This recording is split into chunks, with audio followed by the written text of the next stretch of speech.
षष्ठाध्यायी जगन्माता यस्य चित्तात् समुत्थिता वेदानामुपकाराय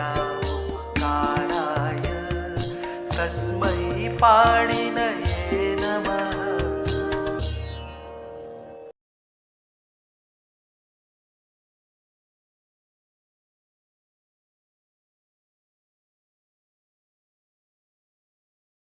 नमक पाणिनये। हम लोग पाणिनि प्रक्रिया के अनुसार धातुओं में प्रत्यय लगाने की विधि को जान रहे हैं। तो इसके 13 सोपान होते हैं। जब हम धातु से प्रत्यय लगाते हैं तो शब्द की निष्पत्ति में लगभग 13 सोपान होते हैं। कहीं एक आध कम ज़्यादा हो सकता है, पर 13 सोपानों का हमको विचार करना चाहिए। तो धात्वधिकारी प्रक्रिया का पहला सोपान हुआ धातु संज्ञा करना। धातु संज्ञा होने के बाद ही उससे हम तिंग अथवा प्रत्यय लगा सकते हैं। दूसरा है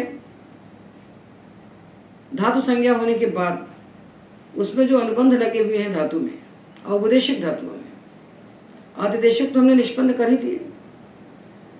औपदेशिक धातुओं में जो अनुबंध लगे हुए हैं उन अनुबंधों की इत संज्ञा प्रकरण के अनुसार इत संज्ञा करके उनका तस्य रूपा से लोप कर देना।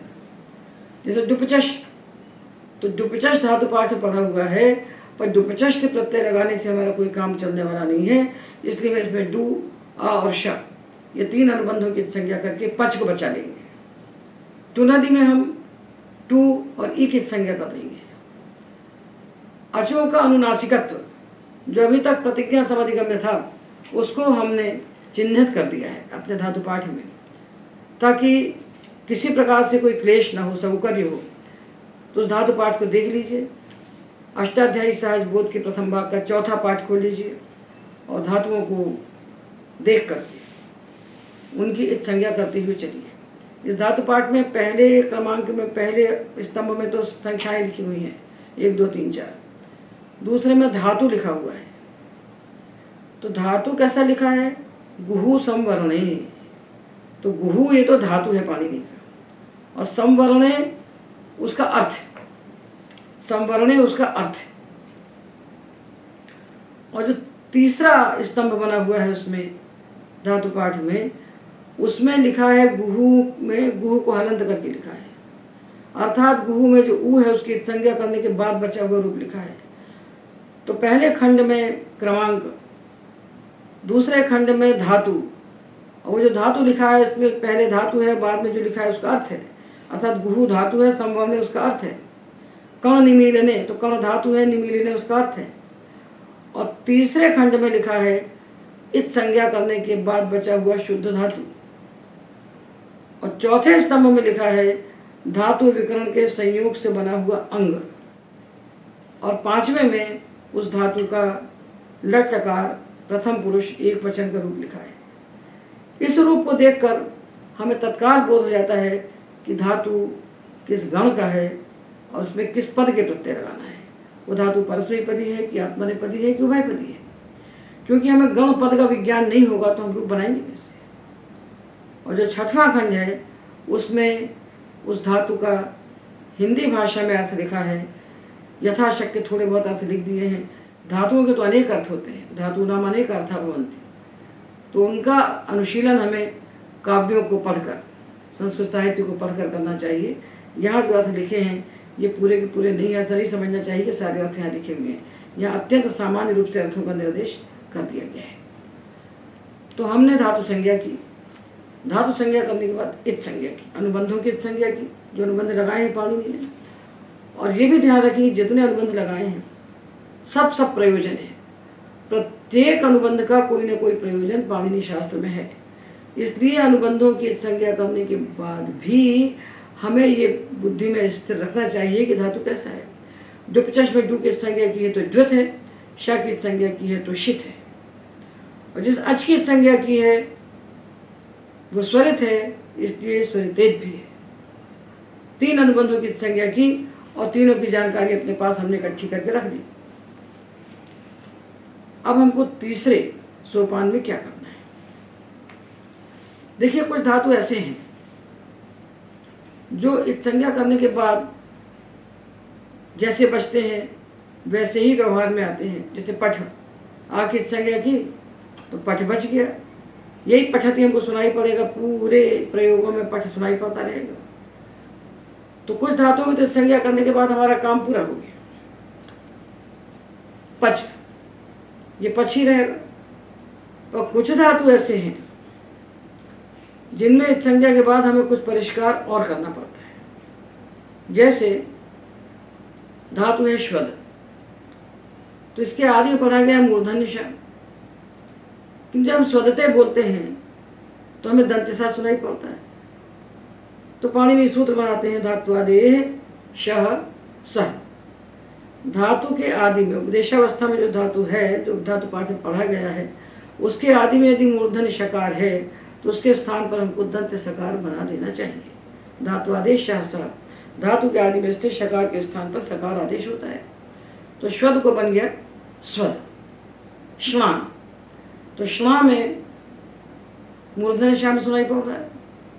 इस मूर्धन्य शा को जब हम धात्वादेश शः से सा बनाते हैं तो जो शाह के बाद अणा था, जो इष्टत्व होकर के बना हुआ था, नकार के स्थान पर नकार, वो वापस ना बन जाता है। तो श्ना से बनेगा स्ना। अष्ठा, तोष्ठा में मूर्धन्य शकार है, उसके कारण थकार के स्थान पर इष्टत्व होकर के ठकार बना था।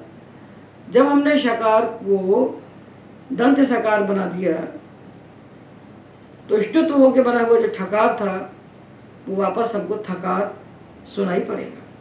तोष्ठा स्था, श्ना स्ना, श्वद स्वद, ये कार्य है इस संज्ञा करने के बाद होने वाला कार्य। धातु के आदि में स्थित शकार के स्थान पर दंत सकार बनाना। तो यहां हमारे मन में प्रश्न उठता है कि धातु के आदि में मूर्धन्य शा पढ़ा, फिर धात्वादेश शः सा से उसको सा बनाया दंत्य, तो दंत्य सा ही क्यों नहीं पढ़ दिया? तो इसका प्रयोजन संधि प्रकरण में हम लोग पा चुके हैं। आदेश प्रत्यय यो हो, जो आदेश का सकार होता है अथवा प्रत्यय का सकार होता है, उसके स्थान पर ही इणो कवर्ग के बाद आने पर मूर्धन्य आदेश होता है, शत्रु होता है। तोष्ठा धातु है,ष्ठा, इसके आदि में शकार है और इसको हमने धात्वादेश शः से सा बनाया तो स्था बन गया। अब इस स्था के पहले, तो अब ये जो स्था का सकार है इसका नाम हो गया आदेश का सकार। ये धातु में पढ़ा नहीं गया था, धातु में तो पढ़ा गया था आदि में मूर्धन्य शा और उसको हमने धात्वादेश शः से सा बनाया। तो अब ये स्था का जो सकार है इसका नाम हो गया आदेश का सकार।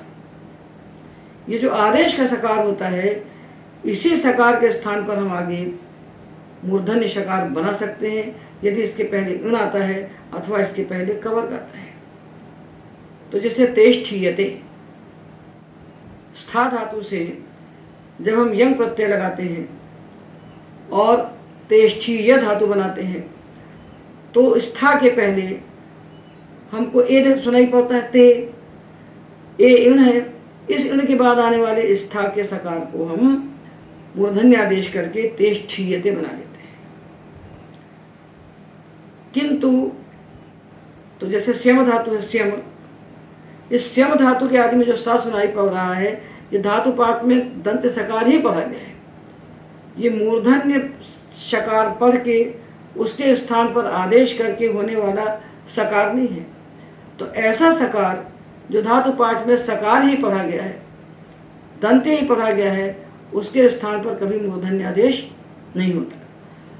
तो जो धातु के आदि में मूर्धन्य पढ़ा गया है और धात्वादेश शः से दंत सकार हो गया है, उसका नाम आदेश का सकार होता है। उस आदेश के सकार के स्थान पर ही हम मूर्धन्य आदेश कर सकते हैं। तो इसलिए धातु पाठ में पढ़े हुए जो धातु हैं जिनके आदि में हमको दंत सकार दिखता है अथवा मूर्धन्य शकार दिखता है, ये दो वर्ग धातु के भीतर हैं। धात्वादेश शास्त्र से अब सा होगा तो सारे के सारे दंत सकार दिखने लगेंगे। तो हम शब्द करते समय कैसे पहचानेंगे? इसलिए हमें ये जानना चाहिए कि कौन से धातु शोपदेश हैं और कौन से धातु शोपदेश नहीं है। तो देखिए, धातु पाठ मेंष्ठा, श्वद, श्ना इनके आदि में मूर्धन्य शकार पदा है और स्यम, स्वन इत्यादि धातुओं के आदि में दंत सकार पदा है। किंतु कालांतर में ये जो पाठ था ये भ्रष्ट हो गया। तो इसलिए केवल धातु पाठ में पदे हुए सकार और शकार को देख करके, तो केवल धातु पाठ में पढ़े हुए मूर्धन्य शकार को देख करके धातुओं को शोपदेश नहीं जाना जा सकता। इसलिए इनके परिगणन करने की विधि बताई गई है। वो विधि आपको हम बता रहे हैं। हमने हल संधि के अवसर पर बताया था, किंतु धात्वादेश शास्त्र के साथ इसको हमें जान लेना चाहिए। और साथ में ये भी जानना चाहिए कि जब धात्वादेश शास्त्र से धातु के आदि में स्थित मूर्धन्य शकार के स्थान पर दंत सकार करते हैं, तब शुभ धातु स्ठिवु श्वस्कादि नाम सत्व प्रतिषेधो वक्तव्य है, वार्तिक आ जाता है। और ये कहता है श्वस्क और स्ठिवु और शुभ धातु यानी नाम धातु, इनके आदि में यदि मूर्धन्य शकार दिखता है तो इसको दंत सकार नहीं होता है। तो ये ऐसे ही रहते हैं। श्वस्क से श्वस्कते बनता है और स्ठिवु से स्ठीवति बनता है। और नाम धातु जैसे षंढीय तो षंढीयते, जो नाम से धातु बने हैं, प्रातिपदिकों से धातु बनाए गए हैं। तो षंढ प्रातिपदिक से हमने षंढीय नाम धातु बनाया। तो इस नाम धातु के आदि में रहने वाले मूर्धन्य शकार के स्थान पर भी धात्वादेश शास्त्र से सकार आदेश नहीं होगा।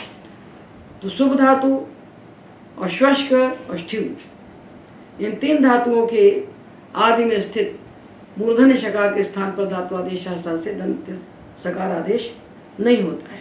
तो अब ये जो मूर्धन्य शकार पढ़ा गया है, ये इसलिए पढ़ा गया है कि इन्हीं धातुओं के दंत सकार के स्थान पर हम आदेश प्रत्ययो सूत्र से और उस प्रक्रम में आने वाले सूत्रों से मूर्धन्यादेश करेंगे।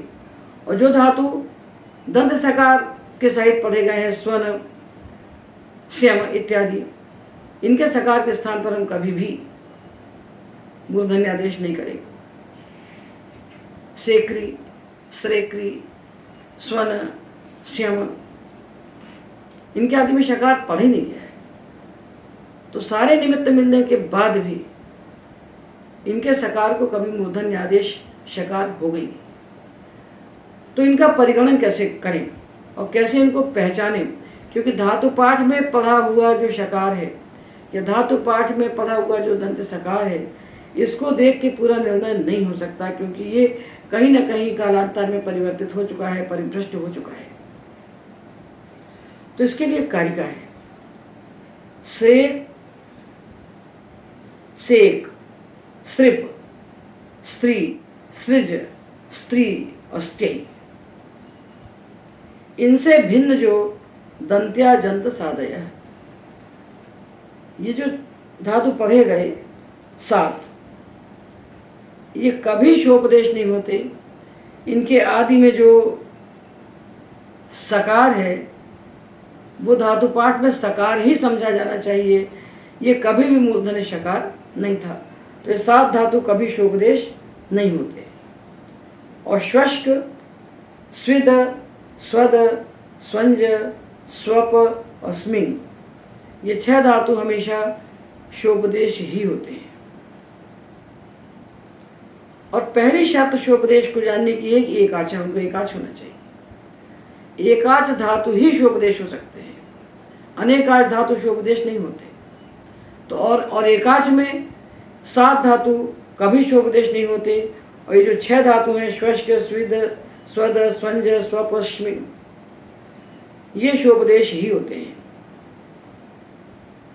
और उसके बाद 7 और 6 कह दिए तो 13 हो गए। इन 13 से बचे हुए जो धातु हैं, चाहे वो सकार आदि हो, चाहे धात्वादेश शास्त्र से सकार करके बने हुए सकार आदि हो, इन धातुओं में से शोपदेश पहचानने की विधि यह है कि दंत्याजंत साधय, सकार के बाद या तो कोई दंत व्यंजन हो या सकार के बाद कोई अच हो, जैसे सूद, सिद्ध, या सकार के बाद अच है। और स्था, स्तु, यहाँ सकार के बाद था होता, ये दंत व्यंजन है। तो ऐसे धातु जहाँ सकार के बाद अच है अथवा सकार के बाद कोई दंत व्यंजन है, ये सारे धातु शोपदेश कहलाते हैं। और बचे हुए धातु शोपदेश नहीं कहलाएंगे। तो स्वन, स्यम इत्यादि धातु कभी भी शोपदेश नहीं होंगी। तो इसलिए इनको इस युक्ति से पहचानना चाहिए, क्योंकि इसको पहचानने के बाद हम इस योग्य हो सकेंगे कि हमको इन धातुओं के सकार के स्थान पर मूर्धन्य आदेश सकार करना है कि नहीं करना है। तो हम धात्वादेश सहसा से धातु के आदि में स्थित मूर्धन्य सकार के स्थान पर दंत सकार बनाएं और साथ में इस कारिका के आधार पर हम निर्णय कर दें कि वो धातु शोपदेश है अथवा शोपदेश नहीं है। यदि वो शोपदेश नहीं है तो उसके सकार के स्थान पर कभी भी मूर्धन्य आदेश आदेश प्रत्यय सूत्र से नहीं होगा। तो हमने देखा कि धातु के आदि में जो मूर्धन्य सकार होता है उसके स्थान पर दंत सकार आदेश होता है, किंतु उसके बाद भी वो धातु शोपदेश है कि नहीं है उसको हमें युक्तिपूर्वक इस कारिका से पहचानना पड़ता है। अब दूसरी विधि है नत्व विधि। जिन धातुओं के आदि में अनकार पढ़ा गया टवर्ग का पंचम, उस अनकार को हमें उन्होंने सूत्र से नकार आदेश कर देना चाहिए। ये सूत्र धात्वादेश शास्त्र की ठीक बात पढ़ा गया है कि धात्वादेह की उसमें अनुवृत्ति आ जाती है। तो धात्वादेह उन्होंने धातु के आदि में स्थित नकार के स्थान पर नकार आदेश होता है। तो कितने धातु उनोपदेश हैं उसके लिए कहते हैं नर्द, नाट, नाथ, नाध, नंद, नक, नृ और नृत। इतने 8 धातुओं को छोड़कर जितने भी धातु धातु पाठ में पढ़े गए हैं, वो चाहे आपको नकार आदि दिखें चाहे आपको अनकार आदि दिखें, उन्हें उनोपदेश समझना चाहिए। तो उनोपदेश का फल क्या होगा? उपसर्गात समासेन उनोपदेश इत्यादि सूत्रों से जहाँ नकार के स्थान पर उनत्व करना होगा, नकार करना होगा, वहाँ हमको इन धातुओं को पहचानना पड़ेगा कि उनोपदेश हैं कि उनोपदेश नहीं है। तो 8 धातु उनोपदेश नहीं है और बाकी 8 धातुओं को छोड़कर सारे नकारादि धातु उनोपदेश होते हैं। जैसे हमने धातु लिया अणट, अणट, तो अणट के आदि में अणा है, अणम इसके आदि में अणा है। इस अणा को हम नोना सूत्र से ना बनाएंगे तो नट से बन जाएगा नट और अणम से बन जाएगा नम। इस प्रकार जितने भी धातु हमको मिलेंगे, जैसे अणिधि, अणिधि कुत्सायाम अणिधि, तो अणिधि को हम बना देंगे निधि, इकार की संज्ञा करेंगे तो बन जाएगा निध। तो हम ये करेंगे, किंतु नोपदेश पहचानने के समय हम इसका आश्रय लेंगे कि 8 धातुओं को छोड़कर जो धातु नकार से पढ़े गए हैं वो तो उनोपदेश हैं ही, जो नकार से पढ़े गए हैं वे भी उनोपदेश ही माने जाना चाहिए ताकि उनको भी हम नत्व कर सकें।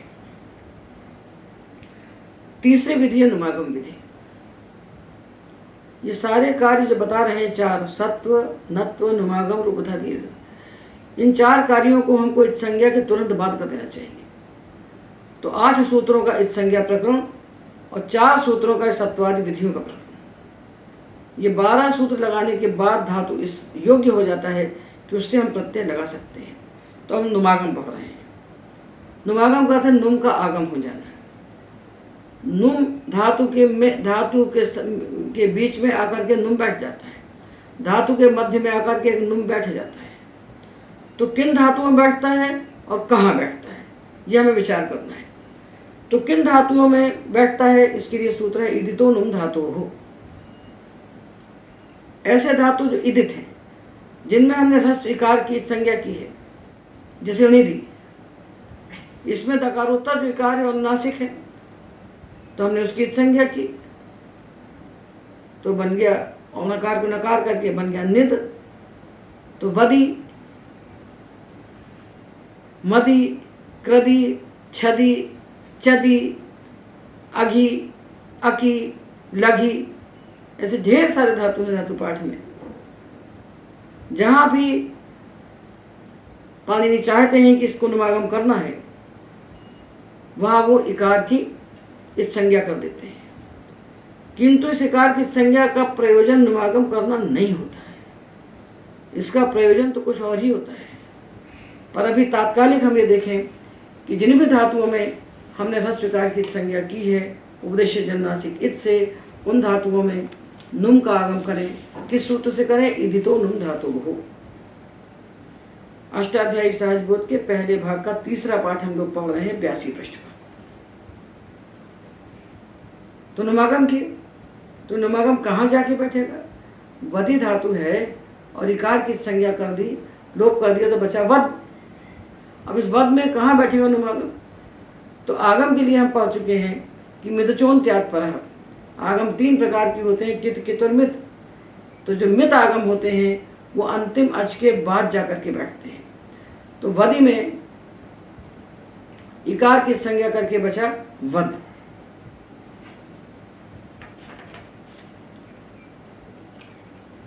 अब ये जो वध है, इसको नुमागम करना है तो कहाँ बैठेगा? अंतिम अच के बाद। तो वकार के बाद जो अकार है यही अंतिम अच है। जब एक ही अच होता है तो वही आदि कहलाता है, वही अंत कहलाता है।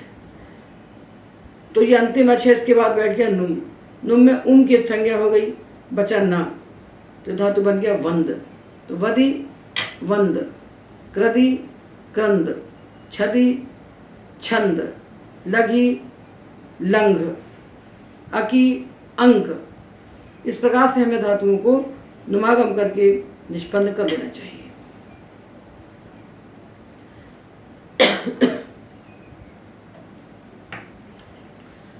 अब चौथा कार्य संज्ञा के बाद होने वाला, उसका नाम है उपधा दीर्घ। उपधा को दीर्घ करना। तो किसकी उपधा को दीर्घ करना? तो सूत्र है उपधायांच। तो उपधायांच सूत्र उपधा को दीर्घ करता है। किसकी उपधा को दीर्घ करता है?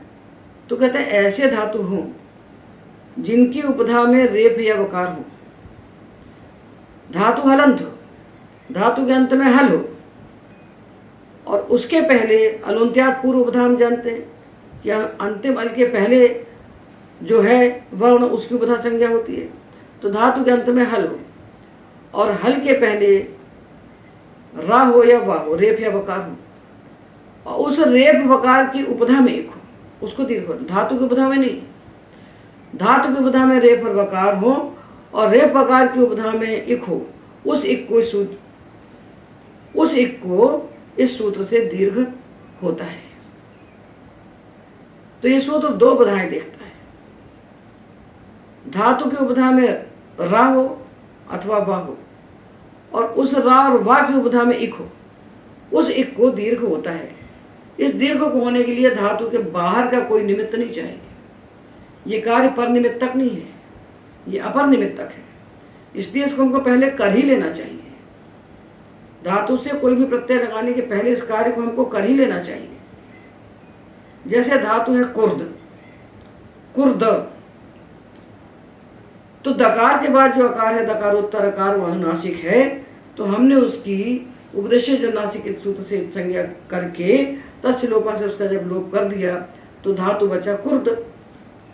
अब इस कुर्द के अंत में तो दकार है, ये हल है, उसकी उपधा में है रेप, और उस रेप की उपधा में है इक, उकार।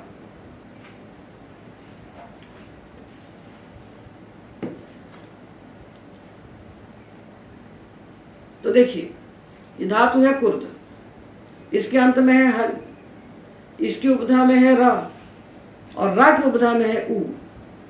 ये उ इक है। इस इक को हम दीर्घ करेंगे, इस उकार को हम दीर्घ करेंगे उपधायांच सूत्र से, तो बन जाएगा कूर्द।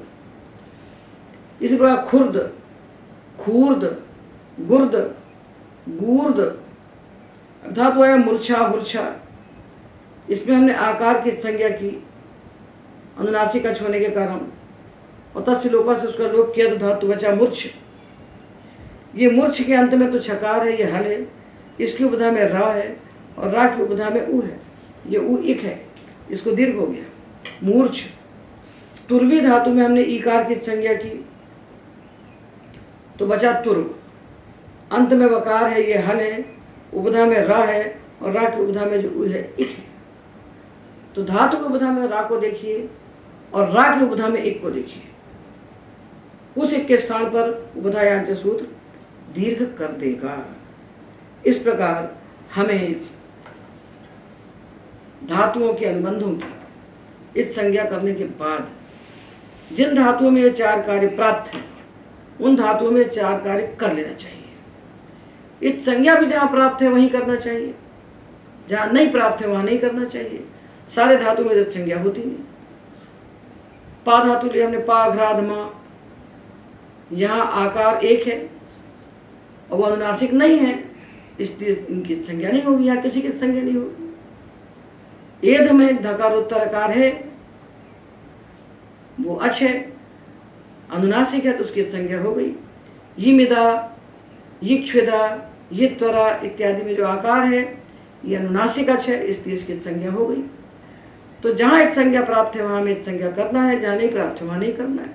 इसी प्रकार ये जो सत्व, नत्व, नुमागम और उपधा दीर्घ, ये जो चार कार्य बताए ये एकदम आंतरिक कार्य है, ये अंतरंग कार्य है।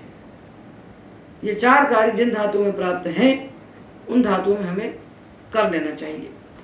ऐसा करने से हमारे पास जो धातु मिलेगा निष्पन्न होकर के, उस धातु से ही हम तिंग अथवा कृत जो ही प्रत्यय हमारा विवक्षित होगा उसको हम लगा सकते हैं। ये धातु से प्रत्यय लगाने के पहले की प्रक्रिया है। 8 सूत्रों को हमने इस संज्ञा प्रकरण पढ़ा और 4 सूत्र पढ़े। उपदेश जन्नासिकित हलंत्यम न विभक्त तुस्माह आदि जव शप प्रत्यय चुटु लशक तद्धिते और तस्य लोप। ये 8 सूत्रों का हमने पढ़ा इत संज्ञा प्रकरण, और ये 4 सूत्र हमने पढ़े धात्वादेश सह से होने वाला सत्व, उन्होंने से होने वाला नत्व, इति तो नुम धातुओं से होने वाला नुमागम और उपधा यांच से होने वाला उपधा दीर्घ। ये 8 और 4 12 धातु संज्ञा के बाद हमें ये 2 कार्य करना चाहिए, अर्थात सबसे पहले धातु संज्ञा, उसके बाद इत संज्ञा और उसके बाद सत्वादि 4 कार्य यदि प्राप्त हैं तो। इतना कर लेने से हमारे हाथ में धातु का वह परिष्कृत रूप आ जाता है जिससे हमको प्रत्यय लगाना है। धातु से 2 प्रकार के प्रत्यय लगाना है, तिंग लगाना है और कृत लगाना है। तो प्रत्यय लगाने के पहले ये 3 कार्य हमने किए, धातु संज्ञा, इत संज्ञा और सत्वादि 4 कार्य। तो देखिए हमने धातु संज्ञा को जाना, तो संज्ञा तो हमने जान ली, और धातु मिलेंगे कहाँ? धातु मिलेंगे इसी पुस्तक के 4थे पाठ में। अष्टाध्यायी सहज बोध नाम का जो ग्रंथ है हम आपके हाथ में, उसके प्रथम भाग के 4th पाठ में पाणिनि के सारे धातु 10 गणों में निबद्ध करके दिए गए हैं। उसको हमें पढ़ना चाहिए और पढ़ के उसमें इत संज्ञाएं करना चाहिए, और इत संज्ञा करने के बाद जिन धातुओं में सत्व, नत्व, नुमागम और उपधा दीर्घ हुए हैं उन्हें कर लेना चाहिए।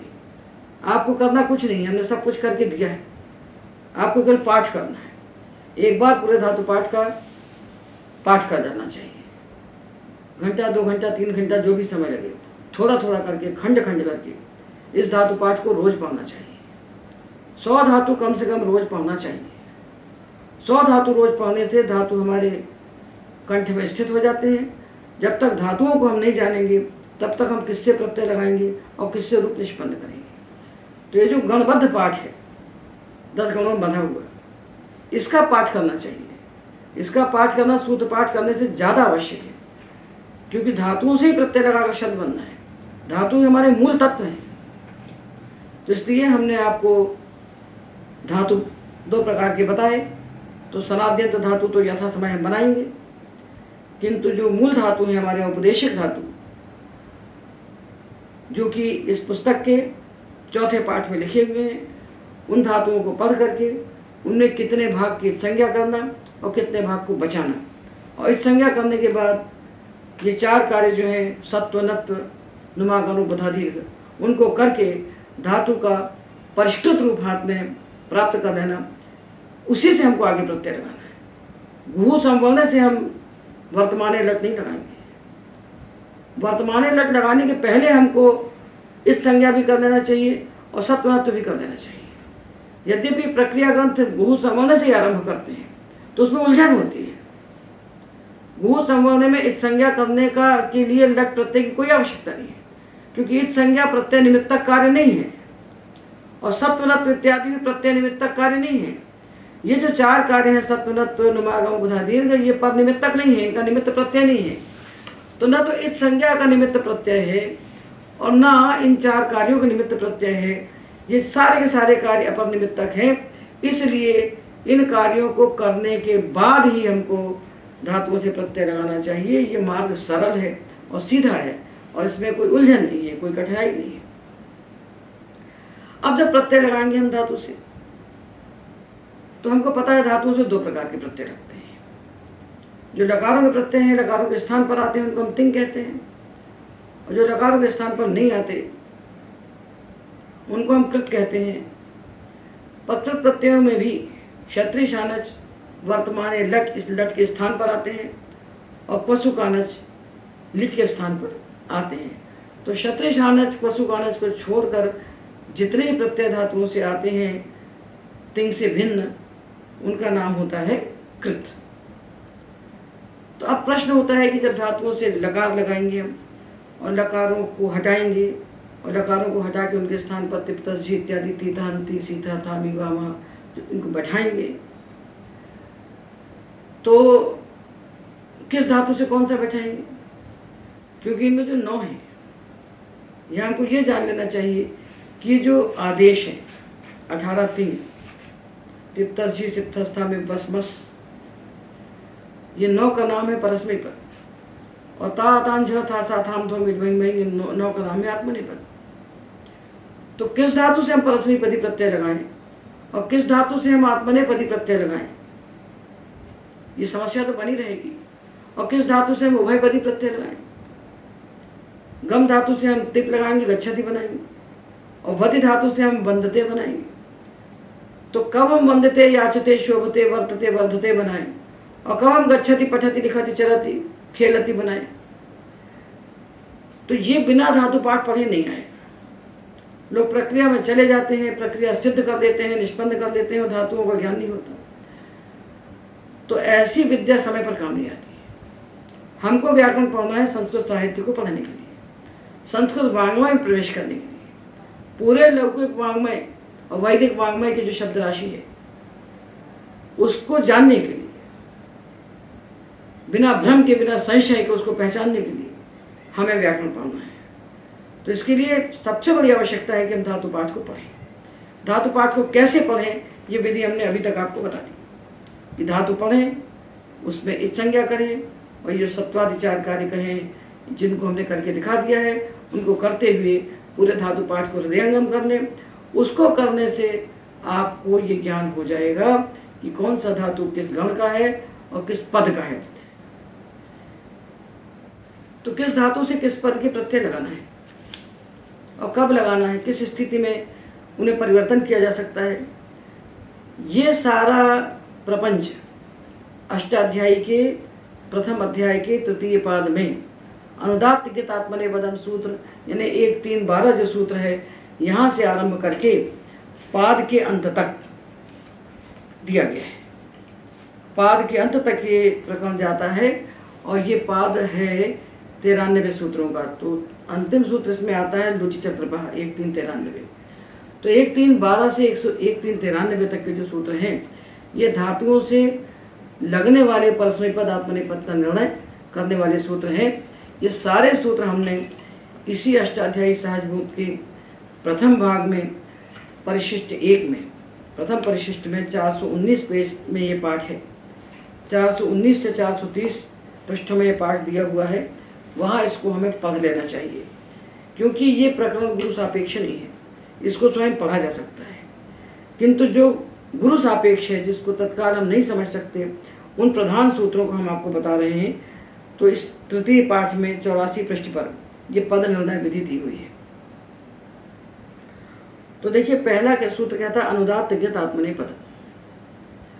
हमने धातुओं में इत संज्ञा की, हलंत्यम से हलों की इत संज्ञा की, अंतिम हल की, और उपदेशज अनुनासिक इत से धातुओं में रहने वाले अनुनासिक अच की संज्ञा की। तो हल की संज्ञा तो हमें दिखाई पड़ रही है, हल तो हमें आंख से दिखाई पड़ रहे हैं। तो देखिए, धातु पाठ को देखिए। जिन धातुओं में हम गकार की संज्ञा करते हैं, कवर्ग का पंचम वर्ण गकार, जैसे शींग गिंग, ये धातु है शींग गिंग ध्रिंग द्रिंग। जिन धातुओं में हम गकार की संज्ञा करते हैं उन धातुओं का नाम होता है गित। और जिनमें हम यकार की संज्ञा करते हैं, चवर्ग का पंचम वर्ण यकार, इसकी संज्ञा करते हैं, तो इन धातुओं का नाम होता है यित। तो जो गित धातु होते हैं, इनसे हमेशा हमें आत्मनेपद के प्रत्यय लगाना चाहिए, आत्मनेपद संज्ञक प्रत्यय लगाना चाहिए। तो शेते और डयते। तो गकार अनुबंध इसलिए लगाया जाता है धातुओं में, ये बतलाने के लिए लगाया जाता है कि जो गित धातु हैं उनसे आत्मनेपद ही होता है। और जो यित धातु हैं, जैसे क्रिय ह्रिय भ्रिय, इनसे क्या होता है? ऐसे यित धातुओं से स्वरित यतः कत्र अभिप्राय क्रियाफली। तो पहले देखिए अनुदात्त गित आत्मनेपद। जो गित धातु हैं इनसे हम आत्मनेपद लगाएंगे, और जो यित धातु हैं इनसे हम आत्मनेपद कब लगाएंगे? स्वरित यतः कत्र अभिप्राय क्रियाफली। हम देखेंगे कि क्रिया का फल किसको मिल रहा है। जो क्रिया कर्ता कर रहा है उसका फल यदि करने वाले को मिल रहा है, कर्ता को ही मिल रहा है, तब हम उन हित धातुओं से आत्मनेपद लगाएंगे।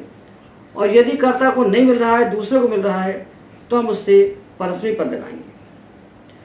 तो क्रिय करोति कुरुते, ह्रिय हरति हरते। तो यित धातुओं से हम उभय पद के प्रत्यय लगा सकते हैं, और गित धातुओं से हम केवल आत्मनेपद के प्रत्यय लगा सकते हैं। तो एक तो पद का निर्णय करने के लिए गकार और यकार, ये दो अनुबंध हमको दिए, अनुदात्त गत आत्मनेपदम और स्वरित यतः कत्र अभिप्राय क्रियाफली।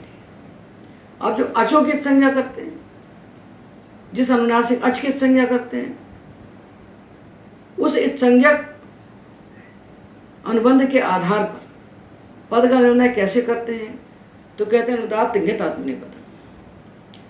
जिस अच की हमने संज्ञा की है वो अच तीन प्रकार का हो सकता है।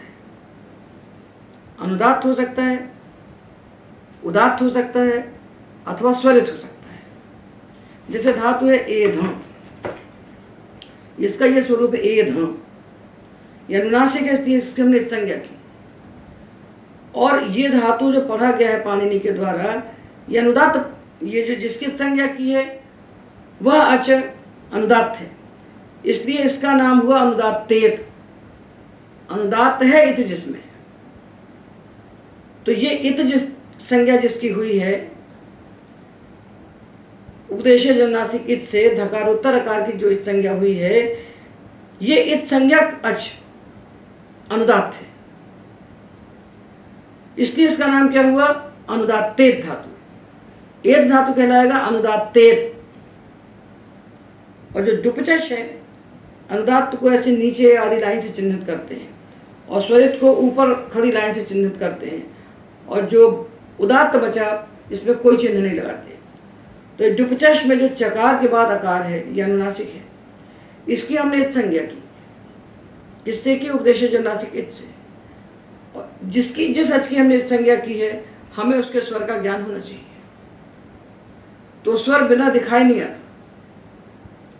तो हमने अपने धातु पाठ में ये स्वर भी चिन्हित कर दिए हैं और अनुनासिक भी चिन्हित कर दिए हैं, ताकि धातु को देखते ही हमको ये ज्ञान हो जाए कि किसकी संज्ञा करना है और उस धातु से किस पद के प्रत्यय लगाना है। तो ये चकारोत्तर जो कार है जिसकी हमने संज्ञा की है उपदेशज अनुनासिक से, ये स्वरित है। तो स्वरित है इति जिसका, उसका नाम हुआ स्वरितेत। तो डुपचश धातु स्वरितेत है और एध ये धातु अनुदात्तेत है। और चिति जो है जहाँ ईकार अनुनासिक है, इसकी हम इत संज्ञा करते हैं, तो ये चिति का ईकार जिसकी इत संज्ञा हुई है वो उदात्त है, उसमें कोई चिन्ह नहीं लगा है, इसलिए चिति धातु का नाम हुआ उदात्तेत, एध का नाम हुआ अनुदात्तेत और डुपचश का नाम हुआ स्वरितेत। तो इस संज्ञक अच के आधार पर धातुओं के 3 वर्ग बन गए, अनुदात्तेत, स्वरितेत और उदात्तेत से हमारा कोई प्रयोजन नहीं है, उसको उदात्तेत पहचानने में कोई लाभ नहीं है, उसके उदात्तेत होने से हमें कोई लेना देना नहीं है पूरे शास्त्र में। इसलिए हम उसको ऐसे पहचाने कि धातु 3 प्रकार के हैं, अनुदात्तेत और स्वरितेत, और इन दोनों से बचे हुए हैं। जो अनुदात्तेत भी नहीं है और स्वरितेत भी नहीं है, न शेष, क्योंकि पाणिनि इसको शेष ही कहते हैं। तो जो धातु अनुदात्तेत हैं उनसे अनुदात्त ज्ञत आत्मनेपदम, उनसे हम आत्मनेपद के प्रत्यय लगाएंगे, ता तां झ था सा थाम ध्व विद्वहि महिम। एध एधते, आस आस्ते, वस वस्ते, ये हमने अनुनासिक अच के आधार पर निर्णय किया। जिस अनुनासिक अच की हमने संज्ञा की वो यदि अनुदात्त है तो उस धातु का नाम होगा अनुदात्तेत, और ऐसे अनुदात्तेत धातुओं से आत्मनेपदी प्रत्यय लगाएंगे हम। और दूसरा निर्णय किसके आधार पर किया? गकार अनुमति का। तो अनुदात्तेत और गित धातुओं से हम आत्मनेपद लगाएंगे, शींग शेते और एध एधते। और जो स्वरितेत हैं जैसे डुपचश, इससे हम उभय पद के प्रत्यय पचति पचते, और जो यत है इनसे भी उभय पद होगा, करोति कुरुते, हरति हरते। तो 4 निमित्त हमने देखे, अनुदात्तेत और गित ये आत्मनेपद के निमित्त हैं, और स्वरितेत और यत ये उभय पद के निमित्त है। अब जो बच गए, जो इन 4 निमित्तों से हीन धातु है, इनसे बचे हुए धातु हैं, उसमें हमें ये नहीं देखना है कि उदात्तेत हैं कि क्या है, कि और कौन सा अनुबंध उनमें लगा हुआ है, शित है कि टित है, कुछ नहीं देखना कि धेटित है और डुपचशित, इससे कोई मतलब नहीं। पद का निर्णय करने के लिए हमको 4 निमित्त देखना है, अनुदात्तेत और गित और स्वरितेत और यत। इन 4 निमित्तों से जो धातुहीन है, इन 4 से भिन्न निमित्त वाले धातु हैं, उन धातुओं से हमको परस्मैक पद के प्रत्यय लगाना है।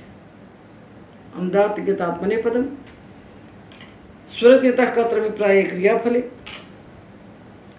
जैसे कि डुपचश स्वरितेत है, भज सेवायाम भजति भजते, खनु अवधारणे, ये खनु का जो ऊ है जिसकी हमने इत संज्ञा की है, ये स्वरित है, इसलिए इस धातु का नाम हुआ स्वरितेत। स्वरितेत होने से इससे दोनों पद के प्रत्यय लग सकते हैं, खनति खनते। भज सेवायाम जकार उत्तरकार स्वरित है, उसकी संज्ञा करने से धातु कहलाया स्वरितेत, तो इससे दोनों पद लग सकते हैं, भजति भजते। तो पचति पचते, भजति भजते, खनति खनते, यहाँ उभय पद का निमित्त हुआ स्वरितेत होना। और सूते, शेते, जयते, यहाँ आत्मनेपद का निमित्त हुआ गित होना। शुई, शुई अभिशवे, डुकरी करणे, तो डुकरी शुई री ये यत है, इनसे उभय पद होगा। यह उभय पद का निमित्त है यत होना। तो इस प्रकार यत होना और स्वरितेत होना ये 2 निमित्त हैं उभय पद के, और गित होना, अनुदात्तेत होना, ये 2 निमित्त हैं आत्मनेपद के। और इन 4 निमित्तों से जो बच जाए, जिस धातु में अनुदात्तेत और गित और स्वरितेत और यत ये 4 निमित्त न हो, इन 4 निमित्तों से रहित जो धातु है, जैसे गम लरी गतौ, गम लरी, तो लरी की संज्ञा हो गई। तो ये जो लरी है अच जिसकी हमने संज्ञा की है, ये न तो अनुदात्त है और न ही ये स्वरित है। पठ, इसमें ठकार उत्तरकार की हमने संज्ञा की। ये अकार न तो अनुदात्त है और न स्वरित है, इसलिए इनसे परस्मै पद होगा, पठति गच्छति। अब रहे पा, घ्रा, धमा इत्यादि धातु, इनमें हमने किसी की संज्ञा ही नहीं की, तो ये भी तो इनसे चारों से भिन्न हो गए। तो चारों से भिन्न होने का है अनुदात्तेत गित, स्वरितेत यित, इनसे भिन्न होना है। चाहे किसी की संज्ञा हुई हो और चाहे किसी की संज्ञा न हुई हो, इन चारों से भिन्न होना चाहिए। तो परस्मै पद का निमित्त चारों से भिन्न होना है। परस्मै पद का निमित्त ये नहीं है कि उदात्तेत होना है। ये उदात्तेत होने से आत्मनेपद हुआ और स्वरितेत होने से उभय पद हुआ, तो उदात्तेत होने से परस्मै पद हुआ, ऐसी भूल कभी नहीं करना चाहिए। क्योंकि यदि उदात्तेत से हम परस्मै पद को बांध देंगे तो जहाँ एक संज्ञा ही नहीं हुई है उसमें परस्मै पद कैसे होगा। इसलिए परस्मै पद का निमित्त इन चारों से भिन्न होना ही है। जो इन चारों निमित्तों से हीन है धातु, जहाँ जो अनुदात्तेत नहीं है, गित नहीं है, स्वरितेत नहीं है, यित नहीं है, उन धातुओं से हमको परस्मै पद के प्रत्यय लगाना चाहिए। जैसे पा, पिबति, घ्रा, जिघ्रति, गम्री, गच्छति, भू, भवति। इन धातुओं में न तो कोई अनुदात्तेत है, न कोई स्वरितेत है, न कोई यित है, न कोई गित है। ऐसे धातुओं से हम परस्मै पद के प्रत्यय लगाएंगे। ये पद के निर्णय की सामान्य विधि है, सामान्य विधि है। और विशेष विधि क्या है कि धातु पाठ में जो पद कहे गए हैं धातु, जैसे जी धातु है, जी जये, अब जी में किसी की संज्ञा नहीं हुई। जब किसी की संज्ञा नहीं हुई तो इससे निर्णय हो ही नहीं सकता। जी धातु में किसी की संज्ञा नहीं हुई तो ये जो चार निमित्त हैं उसमें है ही नहीं, तो शेषात् कर्तरि परस्मै पदम से परस्मै पद हो गया। तो इस प्रकार से धातुओं से होने वाले पद का निर्णय करने के लिए हमने 3 सूत्र पढ़े। अनुदात्त गित आत्मनेपदम, स्वरितः कत्र अभिप्राय क्रिया फले और शेषात् कर्तरि परस्मै पदम। किंतु उस प्रथम अध्याय के तृतीय पाद में तो बहुत सारे सूत्र हैं, 12 से 93 तक सूत्र हैं। तो वे सूत्र क्या करते हैं? तो वे सूत्र किसी विशेष निमित्त से पद में परिवर्तन कर देते हैं। जैसे धातु पाठ में जी जय जो धातु है ये परस्मै पदी पढ़ा गया है। परस्मै पदी पढ़ा गया है अर्थात ये चारों निमित्तों से हीन है, इसलिए जी से हम जयति बनाते हैं। किंतु विजयते पराजयते बनता है, ये कैसे बनता है? तो विजयते पराजयते बनाने के लिए सूत्र बने हुए कि कभी किसी उपसर्ग के साथ धातु का पद बदल जाता है, कभी किसी अर्थ विशेष में धातु का पद बदल जाता है।